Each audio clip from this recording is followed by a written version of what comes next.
Bonjour à tout le monde. Alors aujourd'hui, on va continuer dans la séquence un exemple de modélisation maths appliquée à d'autres sciences, ici l'océanographie et les courants marins. Donc on en est où? On en est à la partie expérience physique, ici. Donc on a vu la dernière fois une petite expérience accessible avec des bouteilles, ici, si vous vous rappelez. Et donc maintenant, on va passer à peut-être continuer avec la physique et puis aller regarder comment ça se fait que ça bouge, hein? Pourquoi ça bouge? Vous avez une idée? Alors voici un petit dessin pour vous aider, celui-là, là. Vous voyez ce qui se passe là? J'ai mis du sirop de grenadine, du liquide vaisselle et de l'huile, et donc on a mis différents objets et ils flottent à différents endroits. Alors, qu'est-ce qui se passe? La plupart des gens savent ça en général, c'est que quand à volume constant, il y a des poids qui sont différents, les trucs lourds, ils vont en bas. C'est juste la loi de gravité de Newton. Ce qui est plus lourd, ça descend. Donc ici, ce qu'on peut en déduire, c'est que le sirop de grenadine est plus lourd que le liquide vaisselle, et lui-même est plus lourd que l'huile. Et finalement, l'huile, c'est le plus léger des trois, et celui-là, il est au milieu. Ok, et donc, comment ça se fait que il y a des variations de poids dans l'eau de mer, en fait? Pourquoi il y a justement des variations de poids à volume constant? Donc en fait, il y a deux raisons. Est-ce que vous sauriez les nommer, ces deux raisons-là? Je vais les dire dans quelques secondes, mais prenez peut-être un temps pour réfléchir pour vous-même. Donc on en a deux. La première, c'est plus ou moins de chaleur. C'est ça qu'on a fait avec les bouteilles. Vous vous souvenez, il y en a une des deux que j'ai chauffée. Et là, est-ce que vous vous souvenez? Est-ce que c'est un truc qui est bien connu de tout le monde? C'est lequel qui est le plus lourd, à votre avis? C'est le chaud ou c'est le froid? 2 secondes de réflexion. Hop! C'est le froid qui est le plus lourd, hein. Le chaud monte, vous vous souvenez, le chaud monte, c'est pour ça que quoi? Lorsqu'il y a un incendie ou un truc comme ça, il faut se mettre en dessous, hein, parce que comme le chaud monte, l'air chaud, la fumée bien chaude, elle se trouve en haut, et en bas, il y a l'air frais. Donc quand il y a un incendie et tout, pour pas respirer les fumées, on se met au sol et on avance au sol. Ok, et ben c'est pareil, voilà, dans votre dans du chaud et dans du froid, le chaud il monte et le froid il est en bas. Pour ça, quand tu chauffes une casserole par en dessous, il y a des remous, parce que en fait, le chaud, il est en dessous, il veut monter, et c'est le froid qui descend, et du coup, ça fait naturellement une convection comme ça, quoi. Ok, la chaleur, c'est un premier truc. Il y a un deuxième truc dans l'eau de mer qui influe sur le poids. Est-ce que vous voyez? 2 minutes de réflexion, 2 secondes plutôt. C'est quoi? Dans l'eau de mer, il y a du sel, et donc, oui, le sel, ça joue sur le poids, les variations de poids. Donc, parce que le sel, qu'est-ce qu'il fait? Il se dissout dans l'eau. Vous avez peut-être déjà fait cette expérience, c'est une expérience très sympathique qu'on peut faire avec des enfants et tout, ça marche très bien. Vous prenez une balance, vous savez, ces vieilles balances de Roberval, là, les balances mécaniques, quoi. Bon, si vous n'avez pas une balance mécanique, prenez une balance normale. Et puis, si vous avez une balance mécanique, vous mettez deux pots qui font tous les deux, qui sont transparents, qui font tous les deux 1 litre d'eau. Et puis, du coup, vous les mettez, c'est à l'équilibre, ça fait 1 kg chacun, vous pouvez le voir 1 kg sur la balance numérique, si vous avez mis 1 litre d'eau. Et ensuite, ce que vous allez faire, c'est que vous allez mettre du sel dedans, et puis vous allez graduer ou noter avec un feutre le niveau de l'eau, puis dans un des récipients, vous allez mettre du sel, en fait. Et puis vous allez touiller. Donc vous allez mettre du sel, et vous allez voir monter le poids, mais le volume, il va pas bouger, parce qu'en fait, le sel, il se dissout. Et puis du coup, vous savez combien de quantité de sel on peut dissoudre dans 1 litre d'eau? Vous avez une idée, ça? C'est énorme, en fait. Faites les expériences, regardez. C'est de l'ordre de 300 et quelques grammes, ou quelque chose comme ça. C'est juste gigantesque. Et donc, dans l'eau de mer, c'est pas 300, c'est plutôt de l'ordre de 30 grammes. Mais bref, en tout cas, l'idée, c'est qu'à volume constant, ça pèse plus lourd quand il y a plus de sel. Donc ça fait que ça va varier dans l'océan, quoi. Ok, donc on a compris maintenant que l'eau de mer était à différentes températures, à différentes salinités, mais comment ça se fait en fait? Pourquoi il y a des différences de température? Alors, le phénomène, c'est le même que celui des saisons. Ça vous dit quelque chose? Vous vous souvenez ces trucs de saison Moi, je me souviens, ça, je crois qu'on le faisait en primaire, je crois, on étudiait les saisons pour expliquer pourquoi chez nous, dans l'hémisphère nord, on avait un hiver qui était plutôt froid et un été qui était plutôt chaud et tout. Vous vous souvenez comment ça marche? En fait, ça marche avec les rayons du soleil. Ici, l'été, dans l'hémisphère nord, les rayons du soleil, la Terre, elle est orientée de cette manière-là, là. Les rayons du soleil, ils viennent pas droit, mais quand même vachement plus droit que quand c'est l'hiver, parce que la Terre, elle est orientée différemment pendant l'hiver, et les rayons sont beaucoup plus plats.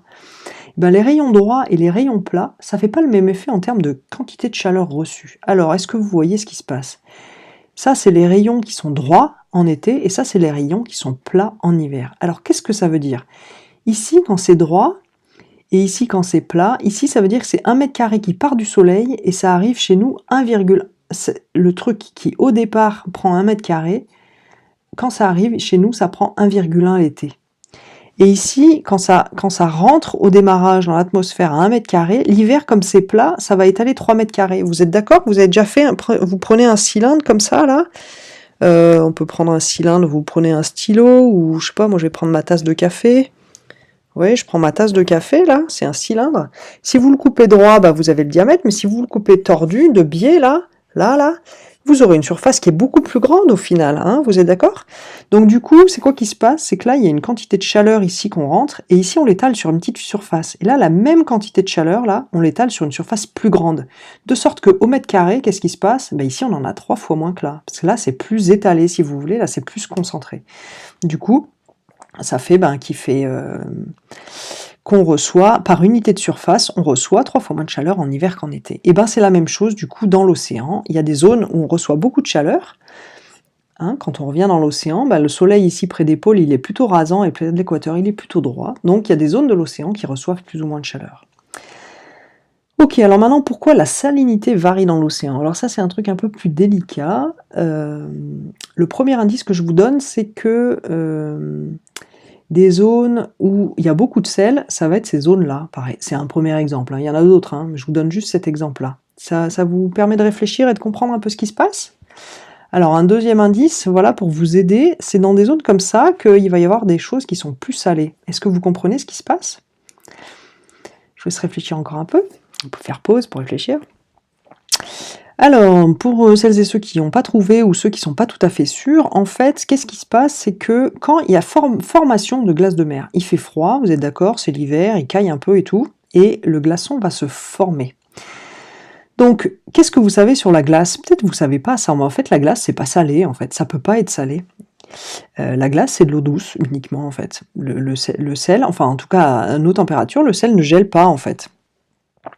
À 0 degré, la glace c'est faite avec de l'eau douce. Donc qu'est-ce qui se passe? Tout le sel qui était dans l'eau de mer là, et ben l'eau qui se transforme en glace, elle laisse son sel en vrac, vous êtes d'accord? Elle se dit, oh je vous laisse le sel, moi je me casse, je vais faire un glaçon. Et du coup, dans les zones où il y a formation de glace de mer, et il y a des tonnes de sel qui restent là tout seul parce qu'il a été abandonné par sa pauvre eau qui a fait un glaçon. Ok, donc dans ces zones-là, les zones qu'on a vues ici, c'est des zones où d'abord l'eau elle est beaucoup plus froide parce qu'il fait vachement plus froid qu'à l'équateur, hein, vous êtes d'accord? On se baignerait pas là alors qu'à l'équateur c'est plutôt cool. C'est déjà vachement plus froid et en plus, à cause de ce phénomène de fabrication de la glace de mer, c'est vachement plus salé. Donc plus froid, plus salé, ça veut dire quoi? Ça veut dire plus dense. Et vous vous souvenez, un truc plus dense, qu'est-ce qu'il fait? Boum, il tombe. Et donc c'est ça qu'on va voir, c'est que dans cette zone-là, là ici, dans les zones par ici, là, il y a quoi? Il y a formation de glace de mer. Il y a formation d'eau très dense, parce que très froide et très salée, à cause de la formation de la glace de mer. Et donc, qu'est-ce qui se passe? Ça fait qu'en surface, là, vous avez de l'eau vachement dense et tout ça. Et qu'est-ce qu'elle fait? Elle plonge. Et donc, en fait, ça fait un effet siphon, si vous voulez, ou un effet boop, aspiration. Donc là, c'est comme si on avait une pompe qui aspirait l'eau vers le bas à cet endroit-là. Donc naturellement, comme dans une baignoire, quand à un endroit vous aspirez l'eau par le bas, qu'est-ce qui se passe? C'est tout le reste de la baignoire qui se met en circulation, vous êtes d'accord? Donc là, c'est ça qui se passe ici, c'est que la fabrication d'eau ici à cet endroit-là, pouf, la descente là va créer un courant de surface. En surface, ça va venir apporter de l'eau pour compenser le fait que ça a descendu et que c'est plongé à cet endroit-là. Et donc c'est un de ces mécanismes-là, celui qu'on voit dans les bouteilles, le fait que quand c'est froid, ça descend, et voilà. C'est cette descente-là qui fait le truc de mise en mouvement, et c'est un des mécanismes les plus fondamentaux, les plus importants, de mise en mouvement des masses d'eau sur la Terre. Donc évidemment, il n'y a pas que ça, il y a aussi la rotation de la Terre, il y a plein de trucs, mais ce phénomène, c'est un phénomène qui est vraiment majeur, ça s'appelle la circulation thermo-haline, thermo pour la température et haline pour la salinité, et c'est vraiment un des phénomènes les plus importants. Et donc c'est cool que ça puisse voir juste sur une petite expérience de bouteille. Voilà pour la partie physique. Dans la suite des vidéos, on regardera la partie modélisation maths et mise en équation. Voilà pour aujourd'hui.